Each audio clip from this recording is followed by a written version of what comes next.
जय हिंद। नमस्कार दोस्तों। आज हम संधि के विषय में पढ़ेंगे। संधि के अंतर्गत हमारा चल रहा था स्वर संधि। तो स्वर संधि में आज हम बात करेंगे दीर्घ संधि की। दीर्घ संधि क्या है?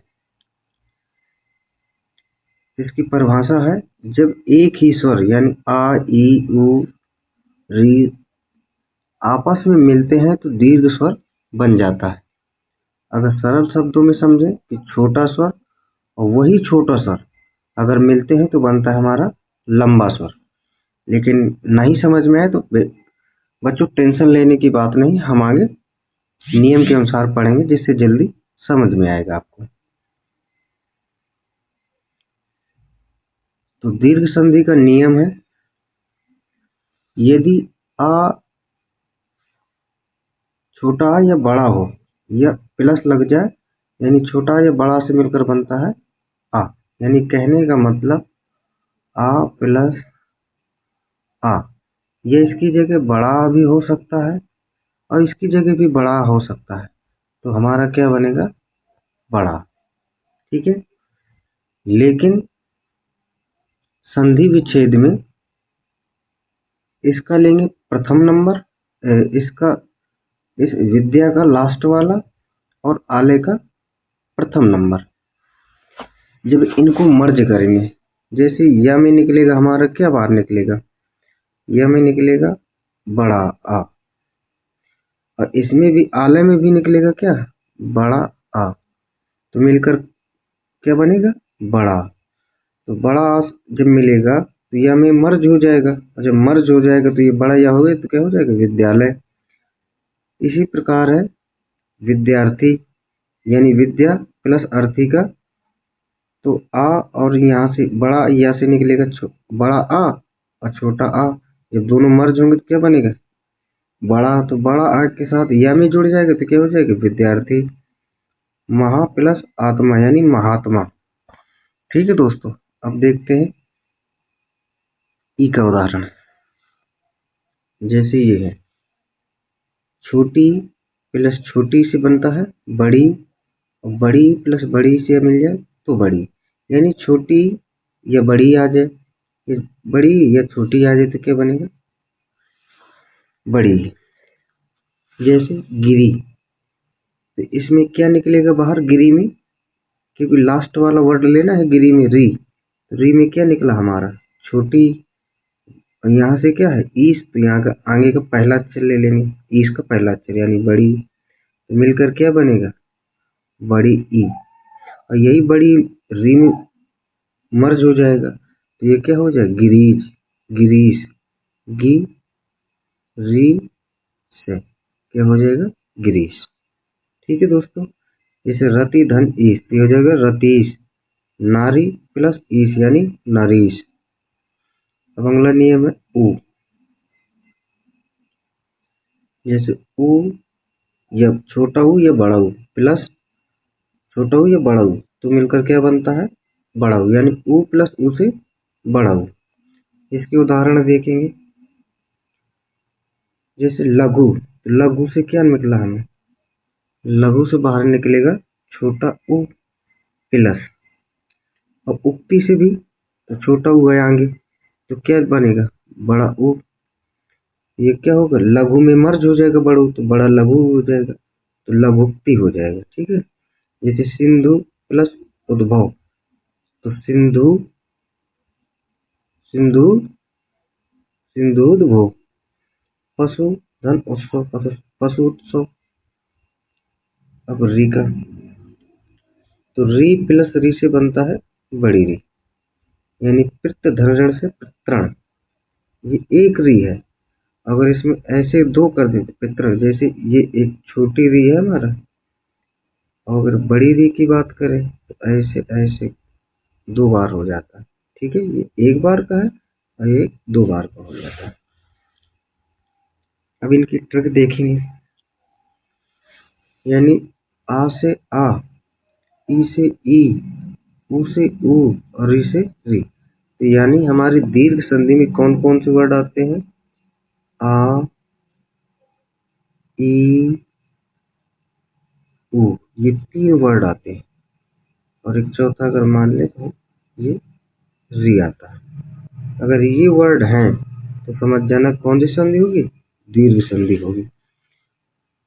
ये भी एक ट्रिक है, लिखिए कि सेम स्वर मिले तो लंबा स्वर बने। ठीक है, लंबा यानी बड़ा बनेगा। जैसे छोटा से छोटा प्लस छोटा कर दे तो बड़ा बनता है। ठीक है, अगर इनकी कुछ वन लाइनर देखें तो दीर्घ संधि में समान स्वर समान होते हैं।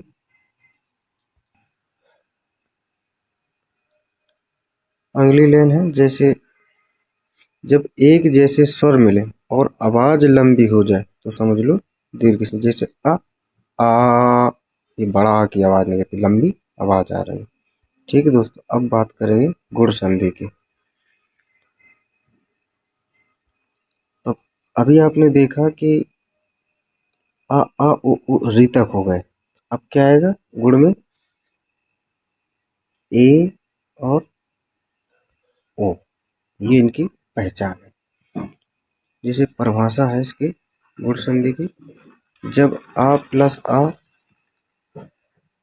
यानी आ या बड़ा आ जाए प्लस छोटी या बड़ी आ जाए तो क्या बनेगा? ए। और यदि छोटा या बड़ा हो और प्लस में छोटा हो या बड़ा हो तो बनेगा ओ, तो उसे गुण संधि कहते हैं। अब बात करते हैं गुण संधि की। गुण संधि जैसे आ में छोटा भी हो सकता है बड़ा ही हो सकता है, प्लस लगा के अगर छोटी या बड़ी की जगह दोनों को मिलाएं तो क्या बनेगा? ए। अगर छोटा या बड़ा प्लस छोटा हो या बड़ा हो मिले तो क्या बन जाएगा? ओ, तो उसे गुण संधि कहते हैं। जैसे मान लो आ प्लस ई हो जाए या बड़ी हो जाए तो बनेगा हमारा ए। ठीक है दोस्तों, चलिए अब हम सूत्र देखते हैं इसके। क्या ये पहला सूत्र है, ये दूसरा, इसमें दो ही चीज है और कुछ नहीं है। आगे चलते हैं, उदाहरण से हम समझेंगे। ज्यादातर जितने उदाहरण देखेंगे उतने हमें संधियां समझ में आएगी। जैसे राज प्लस इन, ये लिखा है राज, तो इसका लास्ट वाला वर्ड लेते हैं तो ज में हमारा क्या स्वर होता है? एक आ। ठीक, अब प्लस दिए है इंद्र, इंद्र। ठीक है, तो इंद्र में हमारा आगे का वर्ड देखा जाता है प्लस ई, तो मिलकर दोनों क्या बनेगा हमारा? ए। ठीक, तो ए, जैसे ज लिखा है हमारा तो ज में ए है तो ए में एक मात्रा होती है, तो ऐसे एक मात्रा चढ़ा देंगे तो क्या होगा? राजेंद्र। इसी प्रकार महा प्लस ईश है तो महेश हो जाएगा। ठीक है दोस्तों, और आगे देखते हैं। जैसे नर प्लस ईश तो यानी नरेश, गज धन ईश यानी गजेश, महा प्लस उत्सव महोत्सव। महा है एक मात्रा चढ़ जाएगी तो उत्सव हो गया। वन प्लस उत्सव वनोत्सव। जैसे ना में आ निकलेगा और प्लस उ हो जाएगा तो दोनों मिला के क्या बन जाएगा हमारा? ए। तो ए यानी कहने का मतलब है एक मात्रा। ठीक है, तो एक मात्रा वन में लगेगी तो नहीं, ओ है तो ओ, सॉरी, ओ हो जाएगा ओ, तो ओ से वनु हो जाएगा तो वनुत्सव हो जाएगा। नर प्लस उदय यानी नरोदय। और उदाहरण है देख लो, जैसे सप्त प्लस ऋषि,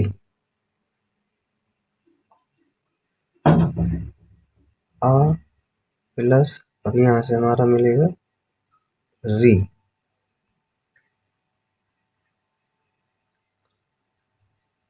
ये हो जाएगा सप्त ऋषि, री का सप्त ऋषि, ये होगा महर्षि। लेकिन ये यहाँ के उदाहरण नहीं है और कोई दिक्कत नहीं, आ गए हैं तो इनको अभी रहने दो। अब ये हमारी ट्रिक लिखी ई ई आए तो ए कर देंगे और उ आए तो ओ कर देंगे। बस ये याद कर लो, क्योंकि ई जुड़ेगा हमारा आ से और उ भी जुड़ेगा हमारा आ से, तो आ तो सब में आगे रहेगा। बस ई उ जुड़े तो ओ हो जाएगा और ई जुड़े तो ए हो जाएगा, उ जुड़े तो ओ हो जाएगा। थैंक यू दोस्तों। अब अगला पार्ट जो होगा गुण संधि हो गई आपकी।